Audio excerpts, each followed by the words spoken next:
The recovery clearly is going on, but as everybody knows, it's still very fragile.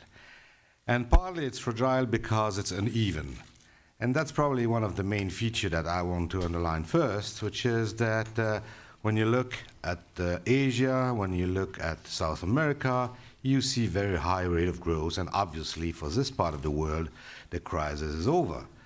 Even when you look to Africa, where the rate of growth is going back in Saharan Africa to something like 5%. Have a plaza-style accord, a currency accord.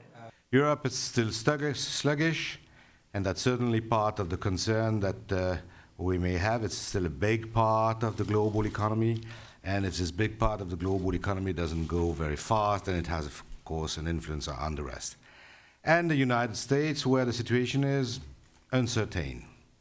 We probably need more information on third quarter and fourth quarter of this year to know where it goes really. As you know, our baseline is not the one of a double dip. They're individual quotas, because they are still small, even for China.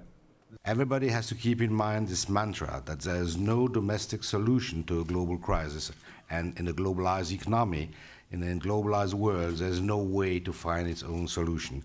So what has been a success at the climax of the crisis, coordination, consensus, willingness to work together, is a bit at threat.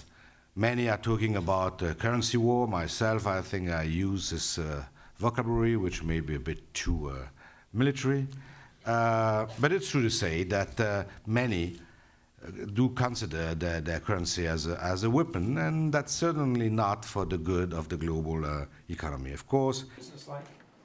The official part will now only be about 2.5 hours long compared to... As far as the crisis is concerned, the world economy is recovering. That's the good news. But it's recovering at too slow a pace to bring down employment significantly, particularly in a number of the developed countries. And whenever you have high unemployment, you have risks of other tensions.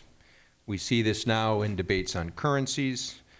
Developed countries are easing monetary policies. Some developing countries are tightening in response to growth. Some surplus countries are intervening to lower the value of their currencies to boost exports. And all this is causing international tensions. And your news organization. Thank you. Howard Shire with Washington Post.